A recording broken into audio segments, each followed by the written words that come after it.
No, constitucionalmente no tiene ninguna interpretación. Buenos días a los dos. Día. El Tribunal Supremo de Justicia en Sala Constitucional se ha convertido en juez y parte en estos procesos contra los alcaldes. En juicios sumarios nunca vistos en el país se declara pues competente él mismo para dictarte un mandamiento de amparo a los alcaldes. Y si tú lo incumples, él se vuelve tu juez.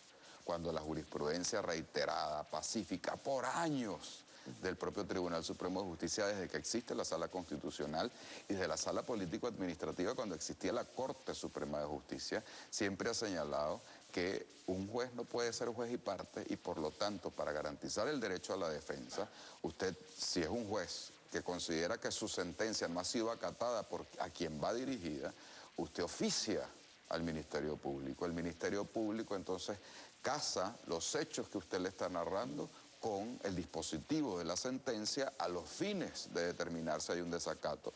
Si hay desacato en consideración del Ministerio Público, que además es una investigación penal donde tiene que permitirse el derecho a la defensa a quien están acusándolo de desacato, va a la jurisdicción penal, a un tribunal penal de primera instancia en el caso de los alcaldes, a los fines de que se abra un proceso donde el alcalde pueda defenderse allí.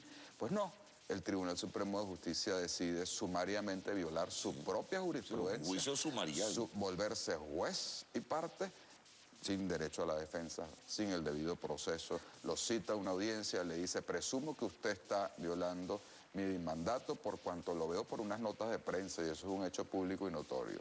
Y así lo llevan a esa audiencia sin control de prueba.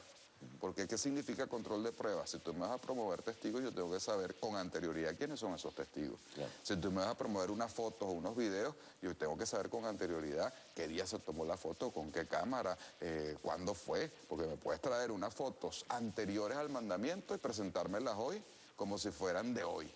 Y yo no tengo control de la prueba y estoy siendo juzgado en ese momento. Por eso es que un proceso tiene una serie de etapas preclusivas para que esa materia probatoria y esa materia argumental pueda estar preservada en el derecho a la defensa, que es fundamental en la Constitución. Claro, alcalde, más allá de esas irregularidades que está señalando, también habían otras. Inconstitucionalidades, ni siquiera irregularidades. Bueno, exacto. Hablaba de las pruebas que fueron presentadas, que incluso fueron pruebas mucho antes de la decisión del Tribunal Supremo de Justicia, las que se presentaban el día de ayer, pero además que la decisión del Tribunal Supremo de Justicia se tomaba un día y al día siguiente él era apresado. No había manera de acatar la decisión cuando no habían transcurrido ni siquiera 24 horas de esa decisión. Esto ocurre igualmente en el caso del alcalde Escarano, es más o menos similar, ¿no?, la actuación. El tipo de aprehensión que se les dicta a ellos, de prisión que se les dicta a ellos, de culpabilidad que se les dicta a ellos, es exactamente el mismo. Y adicionalmente, sí, ayer los abogados que estuvieron presentes en esa audiencia dicen que la mayoría de las pruebas y los testimoniales que evacuó el Ministerio Público contra el alcalde Ceballos de San Cristóbal eran de hecho sucedidos con anterioridad, y eso lo alegó él incluso. Me dicen que él pudo hablar en la audiencia, yo no entré en la audiencia, y que él habló y dijo, mire, que todo lo que ustedes me están diciendo ocurrió con anterioridad que me dictaran la sentencia de mandamiento de amparo. Y al día siguiente de que me fuera notificada la sentencia por ustedes, Tribunal Supremo de Justicia, me aprendieron por el otro juicio penal que incoaron en mi contra, en su contra, pues, en el estado Táchira. Quiere decir que él no tuvo tiempo ni siquiera de darle cumplimiento a ese mandato, y entonces finalmente le declaran desacato y la destitución del cargo. Fíjense, aquí hay otra irregularidad, porque si usted le declara un desacato, ya que no tiene competencia exacta, bueno, supongamos todo esto, además le viola otro principio fundamental en derecho, que es el principio de la doble instancia. Como es el propio Tribunal Supremo en Sala Constitucional el que declara el delito, entonces no tienes derecho a apelación de esa sentencia. No hay otro juez que pueda revisar todos estos vicios del proceso y el debido proceso y el derecho a la defensa. Pero adicionalmente, como pena accesoria, no es que le dicen, bueno, usted está suspendido del cargo mientras cumple el arresto o la prisión por el desacato. No. La destitución de hecho. Usted está destituido en violación al derecho, ya no siquiera de él a ser electo y ejercer el cargo que lo eligieron, de los electores que soberanamente se pronunciaron. Pero hay precedente en torno a esto, porque de repente uno recuerda, pudiera venir el caso del alcalde en su momento Capriles Radonsky cuando fue apresado. ¿En ese momento él también se destituyó de su cargo o fue No, suspendido? para nada. Él nombra al director general como encargado de la alcaldía en ese momento y él estuvo 4 meses detenido mientras seguía el procedimiento. Era un procedimiento penal y logramos su liberación, todos los que estábamos pues luchando para que se liberara, y sus abogados, por supuesto, y él mismo. Entonces, y él volvió al cargo porque él nunca perdió la condición Pero de el alcalde. Porque en este caso claro, sí. exacto, el TCJ tiene Bueno, en este potestad caso de... no tiene ninguna razón de ser.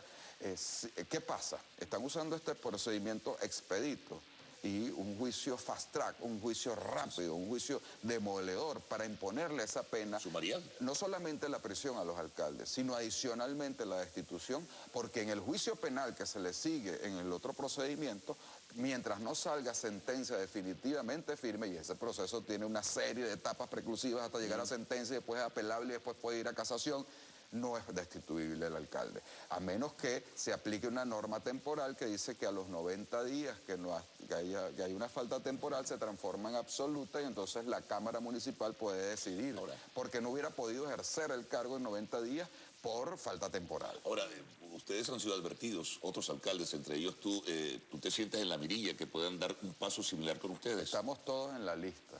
Ahora, eso no nos va a dejar de decir y hacer lo que nosotros tenemos que decir. Lo que estoy diciendo aquí es puro derecho. Absolutamente puro derecho, donde hay violación del derecho a la defensa, el debido proceso, el principio de la doble instancia, el principio del derecho al juez natural, todo eso se ha violado en estos procedimientos.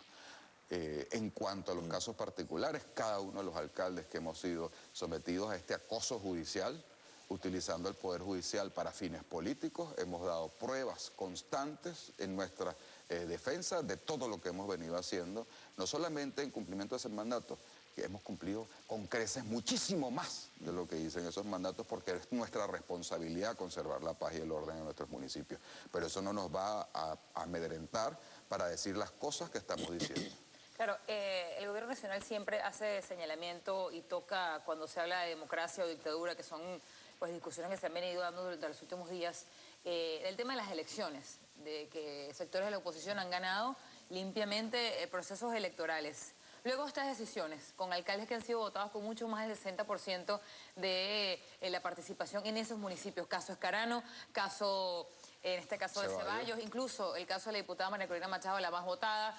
Ustedes, en este caso, el alcalde Smolansky, el alcalde Ramón Muchachos, Gerardo Blake, han ganado con amplia mayoría en sus distintos municipios. Más de ¿Cómo queda 80% entonces? cada uno. En casi todos los casos. ¿Cómo queda entonces la participación popular? ¿Cómo quedan esos electores ahora? ¿Y cómo queda la actuación de esos alcaldes designados en esos municipios? Fíjate, aquí hay una violación. Sumarle la celeridad del CNE en anunciar que ya vienen procesos. Así, bueno, hoy esperaremos que la vicepresidenta Oblitas pues haga lo mismo que en el caso de Escarano en San Diego, que es la misma situación. Yo no voy a repetir todas las violaciones porque es exactamente lo mismo que le hicieron a Ceballos anoche, se lo hicieron la semana pasada en su Escarano y está inconstitucionalmente detenido. Pero adicionalmente, y además destituido. Yo quiero decirles lo siguiente, el gobierno habla de paz y de diálogo y que lo reconozcan. Y nosotros hemos ido incluso a Miraflores y hemos dicho las cosas que hemos tenido que decir con respeto. Ahora, lo que no puede pretender Laura y Carlos, por ejemplo, es que si a mí me gusta Laura y yo digo, Laura, oye, yo quiero ser novio de Laura, pero de repente le digo, oye, pero usted sí está gordo, usted sí es bruta, usted sí es choreta, usted no piensa bien. Ah, pero quiere ser mi novia. Eso es más o menos lo que hace el gobierno. Ah, ustedes son golpistas, fascistas, terroristas, no hacen su trabajo, son unos vagos, no sé cuánto. Vengan a dialogar. Mi hermano, vale dos, deja la cosa, usted quiere paz en el país, deje de perseguir alcaldes, deje de perseguir diputados, deje de perseguir representantes del pueblo que votaron por ellos. Se nos quedó el caso como dicen, el tintero de María Corina Machado también, constitucionalmente. Para otro capítulo. Y el caso de Leopoldo López, que por cierto se va a decidir mañana. Para otro capítulo, Julio. Para otro también. Muchísimas gracias.